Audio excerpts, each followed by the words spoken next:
YouTube channel पे आप सभी का हार्दिक स्वागत है। दोस्तों आज हम हाई कोर्ट के अंतिम वीडियो पर आए हैं जिसमें हम चर्चा करेंगे क्षेत्राधिकार तथा शक्तियों के बारे में। दोस्तों इससे पहले हमने सुप्रीम कोर्ट के क्षेत्राधिकार और शक्तियों के बारे में भी चर्चा की है। यदि आपने वो वीडियो नहीं देखा हो तो उस वीडियो को जरूर देखें। उसके बाद दोस्तों इस वीडियो को देखें ताकि आपको चीज़ें और ज़्यादा ईजी समझ में आए।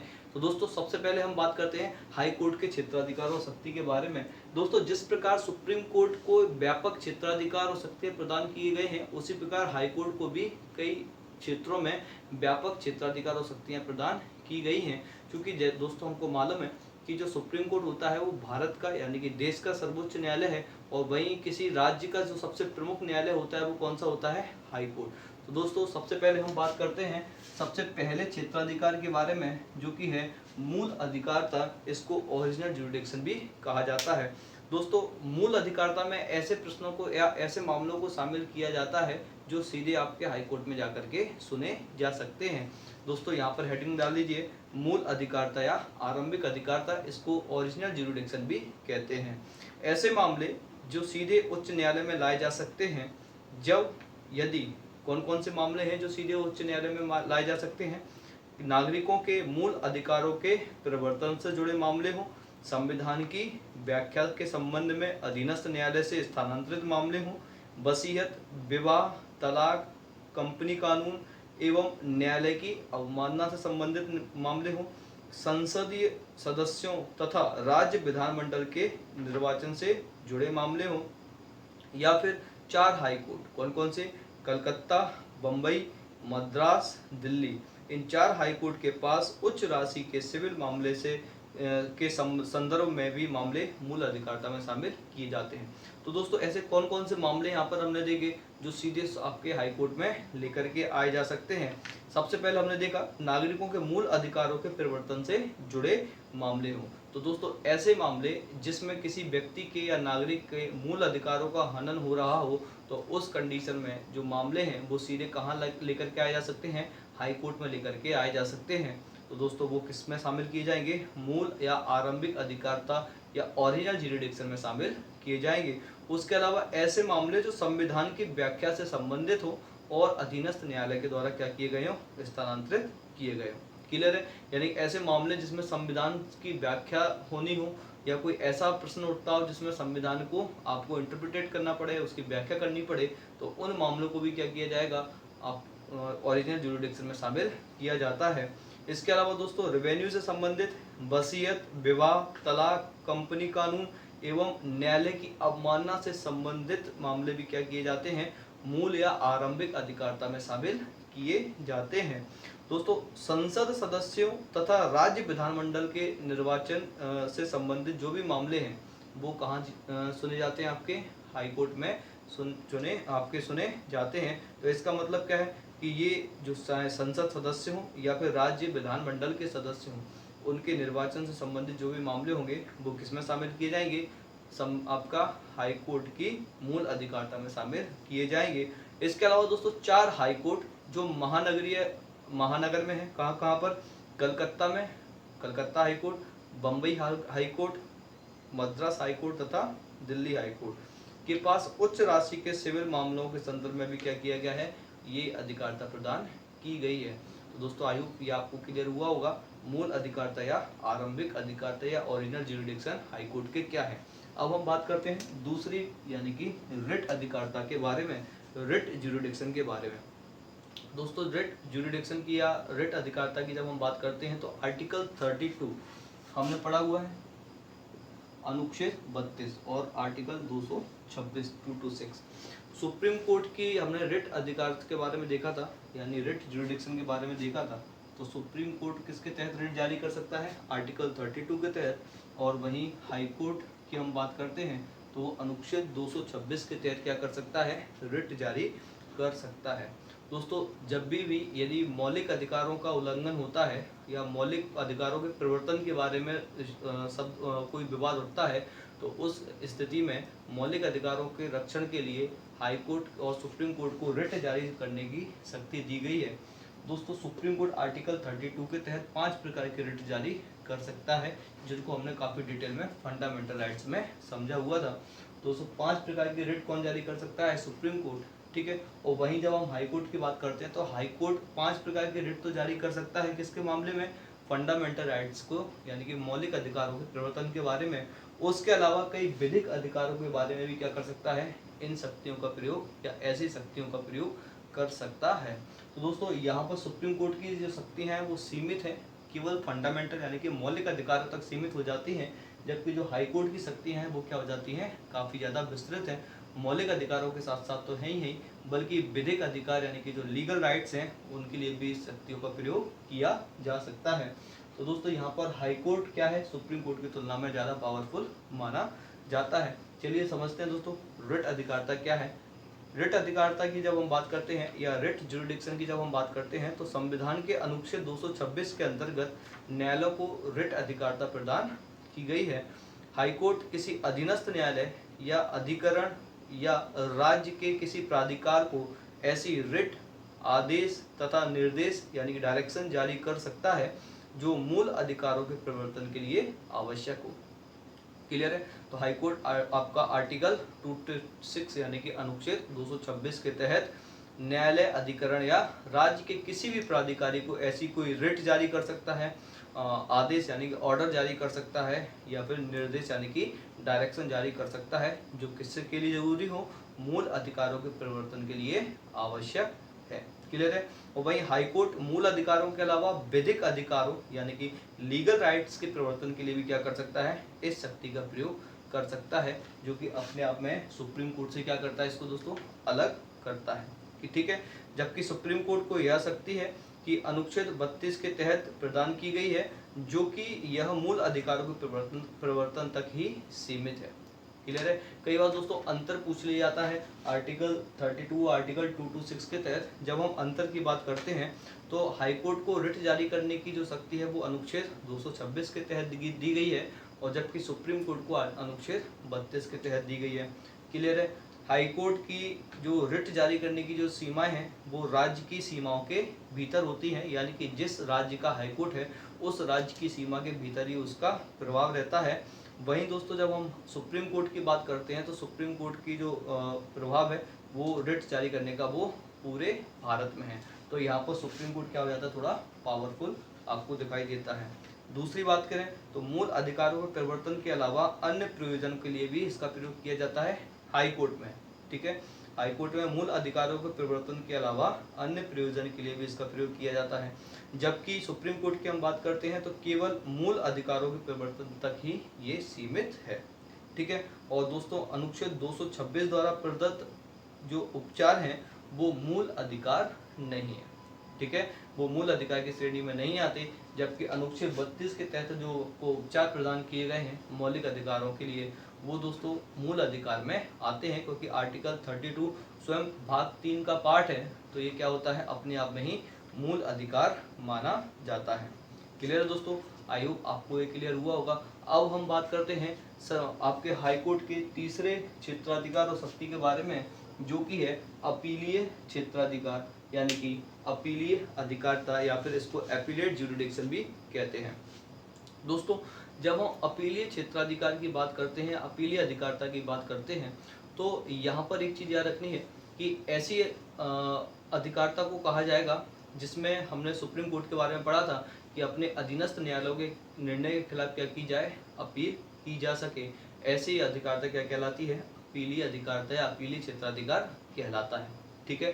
तो दोस्तों सुप्रीम कोर्ट के समान हाई कोर्ट को भी क्या है?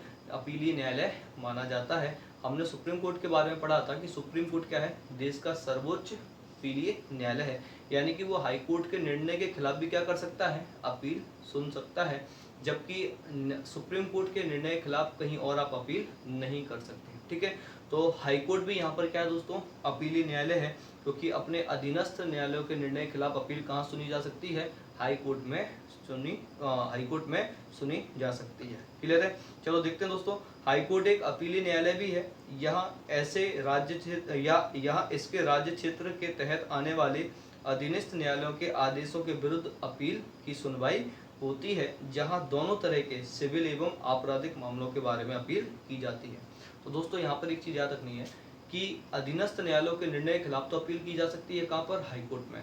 ठीक है। और दोनों ही प्रकार के मामले, चाहे आपके सिविल हो या फिर अपीली, चाहे आपके सिविल हो या फिर आपके क्रिमिनल केसेस हो, यानी कि चाहे आपके फौजदारी हो या फिर आपके दीवानी मामले हो, दोनों ही मामले के खिलाफ अपील कहाँ की जा सकती है? हाई कोर्ट में की जा सकती है। तो सबसे पहले समझते हैं दोस्तों सिविल मामले में अपीली क्षेत्राधिकार के बारे में, यानी कि दीवानी मामलों में अपीली क्षेत्राधिकार क्या है। तो यदि कोई मामला जिला न्यायालय या उसके किसी अधीनस्थ न्यायालय द्वारा निर्धारित किया गया है, क्लियर है, यदि कोई मामला जिला न्यायालय या उसके अधीनस्थ न्यायालय द्वारा निर्धारित किया गया है तथा विषय वस्तु का मूल संबंध अधिनियम में निर्दिष्ट राशि से अधिक है, तो पहली अपील सीधे हाईकोर्ट में की जा सकती है। तो दोस्तों जब हम सिविल मामले की अपीली क्षेत्राधिकार की बात करें तो सबसे पहला आता है कि यदि कोई मामला जिला न्यायालय या किसी अधीनस्थ न्यायालय द्वारा क्या किया गया है? निर्धारित किया गया है, डिसीजन दिया गया है उसके ऊपर, कहाँ पर? जिला न्यायालय या किसी अधीनस्थ न्यायालय में, और जो विषय वस्तु है वो मूल संबंध में जो अधिनियम है, ठीक है, जिस अधिनियम के तहत वो मुकदमा दायर किया गया था उसमें निर्दिष्ट राशि से अधिक है, तो जो पहली अपील है, यानी कि जो पहली अपील होगी वो कहाँ की जा सकती है? सीधे हाई कोर्ट में की जा सकती है। ये बात हमको याद रखनी है। इसके अलावा बेवाद, यानी कि ऐसे केस जिनमें अधीनस्थ न्यायपालिका के निर्णय के विरुद्ध जिला न्यायालय के स्तर पर पहली अपील की जा चुकी है, ठीक है ना, यानी कि जिसमें अधीनस्थ न्यायालय के द्वारा निर्णय दिया गया हो और उस निर्णय की अपील कहाँ की जा चुकी हो? जिला न्यायालय में की जा चुकी हो।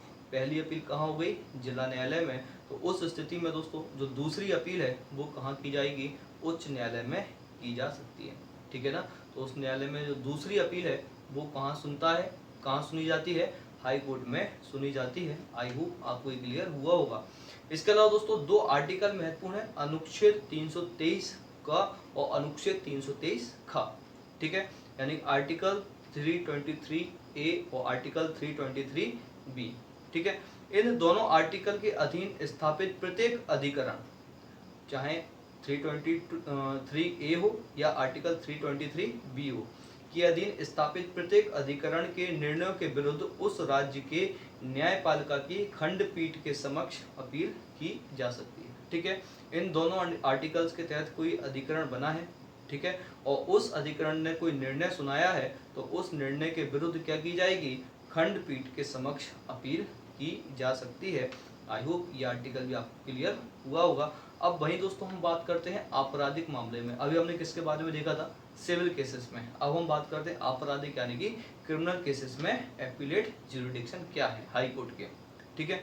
यदि सत्र न्यायालय या अतिरिक्त सत्र न्यायालय के निर्णय में किसी व्यक्ति को 7 वर्ष या उससे अधिक का कारावास का दंडादेश दिया गया है तो उसके विरुद्ध हाई कोर्ट में अपील की जा सकती है, क्लियर है। अब यहाँ पे हम समझते हैं कि सत्र न्यायालय या अतिरिक्त सत्र न्यायालय के निर्णय में, ठीक है, कोई केस था जो कहाँ चल रहा था? सत्र न्यायालय में या अतिरिक्त सत्र न्यायालय में चल रहा था और उसने किसी व्यक्ति को निर्णय दिया है कितना? 7 वर्ष या उससे अधिक का दंडादेश उसको दिया गया है, तो ऐसे निर्णय के विरुद्ध हाई कोर्ट में अपील की जा सकती है। ये बात हमको ध्यान में रखना है, क्लियर है। तो ये चीज़ आपको समझ में आई होगी कि 7 वर्ष और उससे अधिक के निर्णय पर क्या किया जाएगा? हाई कोर्ट में अपील की जा सकती है। अब यहाँ पर एक चीज़ याद रखना है कि यदि उपयुक्त न्यायालय द्वारा मृत्युदंड देने की घोषणा की गई है, ठीक है, चाहे सत्र न्यायालय हो या अतिरिक्त सत्र न्यायालय हो, उसके द्वारा मृत्युदंड यानी कि कैपिटल पनिशमेंट की बात की गई है, मृत्युदंड की बात की गई है, की घोषणा की गई है, तो व्यक्ति चाहे अपील करे या ना करे, ठीक है, तो उच्च न्यायालय द्वारा दंड की पुष्टि किए बिना दंडित नहीं किया जा सकता। यहाँ पर अपील करे या ना करे कोई फर्क नहीं पड़ता। यदि सत्र न्यायालय अतिरिक्त सत्र न्यायालय के द्वारा किसी व्यक्ति को कैपिटल पनिशमेंट दिया गया है, मृत्यु दंडादेश दिया गया है, तो उसकी जांच कहाँ की जाएगी? हाई कोर्ट में की जाएगी, क्लियर है। जब तक हाई कोर्ट पुष्टि नहीं करता तब तक ये दंड उसको उस व्यक्ति को दंडित नहीं किया जाएगा। आई होप आपको क्लियर हुआ होगा। इसके अलावा कुछ अन्य मामले भी हैं, जैसे सहायक सत्र न्यायालय हो, महानगर मजिस्ट्रेट हो, अन्य मजिस्ट्रेटों के निर्णय से जुड़े वे मामले जो आपराधिक प्रक्रिया संहिता में अपील हेतु विनिर्दिष्ट हैं, ठीक है, यानी कि ऐसे मामले जो आपराधिक प्रक्रिया संहिता में बताए गए हैं उन मामलों में भी आप क्या कर सकते हो, हाई कोर्ट में अपील कर सकते हो। आई होप आपको ये क्लियर हुआ होगा। ये हमने किसके बारे में पढ़ा, अपीली अधिकारिता के बारे में। क्लियर है। अब हम बात करते हैं दोस्तों अधीक्षण संबंधी अधिकारिता। ठीक है, अगले क्षेत्राधिकार और शक्तियों में कौन सा है, अधीक्षण संबंधी अधिकारिता, यानी कि जुरिडिक्शन ऑफ सुप्रिटेंडेंस। ठीक है ना। क्या है आपका अधीक्षण संबंधी अधिकारिता। दोस्तों यहाँ पर आर्टिकल 227 यानी कि अनुच्छेद 227 महत्वपूर्ण हो जाता है। धीरे धीरे दोस्तों जब पूरा न्यायपालिका कंप्लीट होगी तो आप देखोगे कि सारे लगभग आर्टिकल्स पर हम चर्चा कर चुके होंगे। अब हम बात करते हैं आर्टिकल 227 यानी कि अनुच्छेद 227। ये दोस्तों अनुच्छेद 227 क्या करता है, अधीक्षण संबंधी अधिकारिता बताता है। क्या है 227 देखते हैं। अनुच्छेद 227 के तहत उच्च न्यायालय को अपने अधीनस्थ न्यायालय के संबंध में यह अधिकारिता दी गई है कि इस शक्ति में न्यायिक तथा प्रशासनिक दोनों प्रकार के अधीक्षण शामिल हैं। ठीक है, यहाँ पर याद रखना है कि जो अधीक्षण संबंधी अधिकारिता की हमने बात की आर्टिकल 227 के तहत दोनों ही प्रकार के अधीक्षण शामिल हैं, चाहे न्यायिक मामले हो या फिर आपके प्रशासनिक मामले हो। ठीक है ना। अब यहाँ पर अधिकारिता उसके राज्य क्षेत्र में आने वाले सभी न्यायालय और अधिकरणों पर लागू होती है। क्लियर है, यानी कि जो अधीक्षण संबंधी अधिकारिता है चाहे वो आपकी न्यायिक हो या प्रशासनिक हो, दोनों प्रकार के अधीक्षण इसमें शामिल है। अनुच्छेद 227 में इसकी बात की गई है, वो राज्य क्षेत्र में आने वाले सभी न्यायालयों और अधिकरणों पर लागू होती है। ठीक है, जिस राज्य में हाई कोर्ट है उस राज्य के समस्त अधीनस्थ न्यायालयों पर ये अधीक्षण संबंधी अधिकारिता लागू होती है, चाहे न्यायिक मामले हो या फिर प्रशासनिक मामले हो। क्लियर है। लेकिन कुछ बात की जाए सशस्त्र बल से संबंधित न्यायालय हो या अधिकरण हो, उन पर यह अधिकारिता लागू नहीं होती। ठीक है, यानी कि सशस्त्र बलों से संबंधित न्यायालय और अधिकरणों पर अधीक्षण संबंधी अधिकारिता लागू नहीं होती। इनके निर्णयों के खिलाफ हाईकोर्ट अपील नहीं सुन सकता। क्लियर है दोस्तों, आई होप आपको क्लियर हुआ होगा। और इस प्रकार यदि हम बात करें तो वह मामले वहां से स्वयं के पास मंगवा सकता है। क्लियर है, या फिर सामान्य नियम तैयार और जारी कर सकता है और उनके प्रयोग और कार्रवाई को नियमित करने के लिए प्रपत्र निर्धारित कर सकता है, या फिर उनके द्वारा रखे जाने वाले लेखा सूची आदि के लिए प्रपत्र निर्धारित कर सकता है। शेरिफ, क्लर्क, अधिकारी एवं वकील के शुल्क आदि को क्या कर सकता है, निश्चित कर सकता है। किसके अंतर्गत, अधीक्षण संबंधी अधिकारिता के अंतर्गत। क्लियर है दोस्तों, आई होप ये आपको क्लियर हुआ होगा। यानी कि जो अधीक्षण संबंधी अधिकारिता है यहाँ पर बेसिक चीज हमको याद रखनी है कि सभी अधिकरणों और न्यायालयों पर लागू होगी, चाहे हाईकोर्ट उनकी अपील सुनता हो या नहीं सुनता हो। अधीक्षण संबंधी अधिकारिता कहाँ लागू नहीं होगी, सशस्त्र बलों से संबंधित न्यायालय या अधिकरणों पर यह अधिकारिता लागू नहीं होती। क्लियर है, जिसके तहत क्या कर सकता है वो वहां से मामले वहां से स्वयं अपने पास मंगवा सकता है, या फिर सामान्य नियम तैयार और जारी कर सकता है और उनके प्रयोग और कार्रवाई को नियमित करने के लिए प्रपत्र निर्धारित कर सकता है। उनके द्वारा रखे जाने वाले लेखा सूची आदि के लिए प्रपत्र निर्धारित कर सकता है। शेरिफ, क्लर्क, अधिकारी एवं वकीलों के शुल्क आदि को निश्चित कर सकता है। किसके अंतर्गत, अधीक्षण संबंधी अधिकारिता के अंतर्गत। क्लियर। अब हम बात करते हैं अगली क्षेत्राधिकार और शक्ति के बारे में, जो कि है अभिलेख न्यायालय के रूप में। किसके रूप में दोस्तों, अभिलेख न्यायालय के रूप में, यानी कि power of the court of record. दोस्तों अभिलेख न्यायालय हमने सुप्रीम कोर्ट में भी देखा था। क्या होता है अभिलेख न्यायालय, ऐसे न्यायालय अभिलेख न्यायालय होते हैं जो अपनी अवमानना के खिलाफ क्या कर सकते हैं, दंड देने की शक्ति रख सकते हैं। दूसरा हमने देखा था कि ऐसे न्यायालय जिनमें जो कार्रवाई चलती है या जो डिसीजन लिए जाते हैं उनको क्या किया जाता है, सुरक्षित रख लिया जाता है या शाश्वत स्मृति में सुरक्षित रख लिया जाता है, ताकि उसके जो निर्णय हैं उनको प्रयोग क्या किया जा सके, पूर्व उदाहरणों की तरह किया जा सके। आइए देखते हैं। तो दोस्तों अभिलेख न्यायालय की जब हम बात करेंगे तो आर्टिकल 215 अनुच्छेद 215 महत्वपूर्ण हो जाता है हाई कोर्ट के लिए। ठीक है, क्या कहता है अनुच्छेद 215? अनुच्छेद 215 कहता है कि हाई कोर्ट को अभिलेख न्यायालय का दर्जा प्राप्त है। ठीक है, अनुच्छेद 215 कहता है कि हाई कोर्ट को क्या है, अभिलेख न्यायालय का दर्जा प्राप्त है। उसे अपनी अवमानना के लिए दंड देने की शक्ति सहित ऐसे न्यायालय की सभी शक्तियां प्राप्त होंगी। ठीक है, हाईकोर्ट के सभी निर्णय, कार्यवाही आदि को शाश्वत स्मृति में सुरक्षित रखा जाएगा ताकि भविष्य में इनके प्रयोग पूर्व उदाहरणों की तरह किया जा सके। ठीक है, यानी कि जो सुप्रीम कोर्ट में हमने अभिलेख न्यायालय के रूप में पढ़ा था वही किसके बारे में है, हाई कोर्ट के अभिलेख न्यायालय की शक्ति के रूप में है। ठीक है, अब हम बात करते हैं अगले क्षेत्राधिकार और शक्ति के बारे में, जो कि न्यायिक पुनरावलोकन की शक्ति। ठीक है, power of judicial review.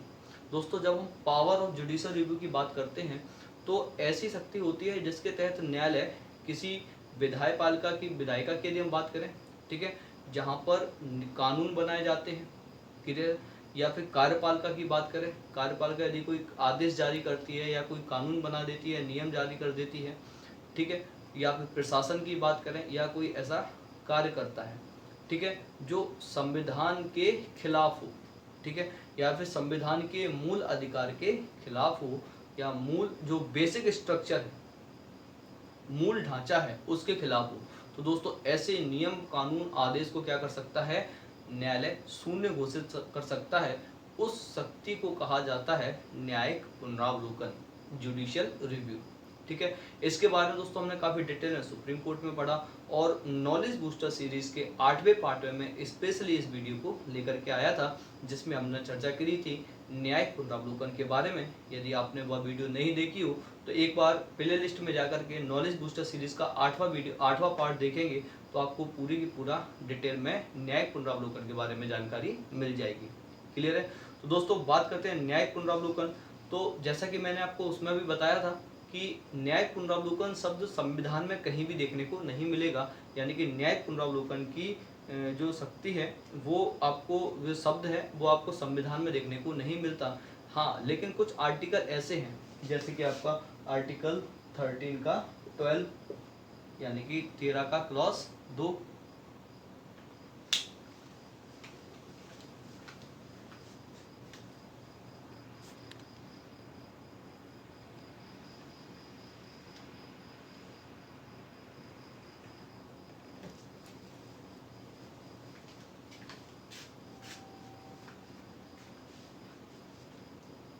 Article 13 का क्लॉज 2, अनुच्छेद 13 का क्लॉज 2 हुआ, आर्टिकल 32 हुआ, आर्टिकल 226 हुआ, या अनुच्छेद आपका 131, 32, 33, 34 और 136 हुआ, या 245। कई सारे आर्टिकल्स ऐसे हैं जो अपने आप में किसकी भावना को समाहित किए हुए हैं, न्यायिक पुनरावलोकन को समाहित किए हुए हैं। आपको इसके जो प्रबंध है, उपबंध की यदि हम बात करते हैं न्यायिक पुनरावलोकन के, उसको आपको इन आर्टिकलों में देखने को मिल जाता है। ठीक है, तो दोस्तों जब हम न्यायिक पुनरावलोकन की बात करते हैं तो संविधान के अनुच्छेद 13, 32 तथा 226 आदि से आपको न्यायिक पुनरावलोकन की शक्ति निगमित होती है। मूल संविधान में इस शब्द का प्रयोग कहीं भी नहीं किया गया है। हाईकोर्ट के अधिकारता में आने वाले राज्यों की विधियों व आदेशों के साथ वह संघ की विधियों व आदेशों का भी पुनरावलोकन कर सकता है। ये महत्वपूर्ण हो जाता है यहाँ पर। वह अपने राज्य क्षेत्र में आने वाले सभी नियमों, आदेशों को क्या कर सकता है, पुनरावलोकन की शक्ति का उपयोग उन पर कर सकता है। उसके साथ ही संघ की विधियों व आदेशों को भी क्या कर सकता है, न्याय आपका पुनरावलोकन कर सकता है। ये महत्वपूर्ण फैक्ट आपको देखने को मिलेगा। यहाँ पर क्या करेगा, वो किसी विधि या आदेश को आदेश से मूल अधिकारों का हनन होता है तो उसको क्या करेगा, पुनरावलोकन करके शून्य घोषित कर देगा। कोई विधि या आदेश संविधान के मूल ढांचे या अन्य संवैधानिक उपबंध के खिलाफ हो तो अभी क्या करेगा, वो उसको शून्य घोषित कर सकता है। यदि विधि पारित करने वाली संस्था या आदेश जारी करने वाले प्राधिकारी ने अपनी अधिकारिता से बाहर जाकर कार्य किया हो तो उस कंडीशन में भी दोस्तों वो अपनी पुनरावलोकन की शक्ति का प्रयोग कर सकता है। आई होप आपको ये क्लियर हुआ होगा।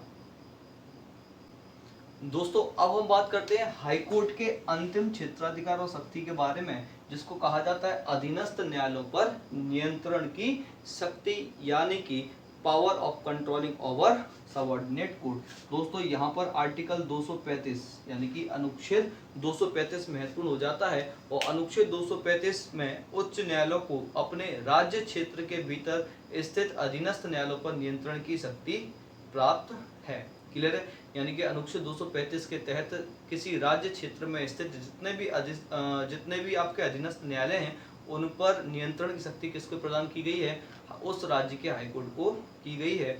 दोस्तों किस प्रकार की शक्ति नियंत्रित करता है? जैसे हम एग्जाम्पल में समझे कि न्यायाधीशों की नियुक्ति की सिफारिश करना, न्यायाधीशों का स्थानांतरण करना, न्यायाधीशों की प्रोन्नति या निलंबन का आदेश देना। यह अधीनस्थ न्यायालय में लंबित किसी मामले को वापस ले सकता है यदि उसमें महत्वपूर्ण कानूनी प्रश्न शामिल हो। या फिर अपन बात करें यहाँ पर समझने वाली बात यह है कि यदि किसी मामले में ऐसा लगता है कि संविधान की व्याख्या करना है या कुछ महत्वपूर्ण प्रश्न उठता है तो दोस्तों वहाँ पर हाई कोर्ट क्या कर सकता है? अपने अधीनस्थ न्यायालय से उस मामले को अपने पास मंगवा सकता है। ठीक है ना? और इस स्थिति में क्या करेगा?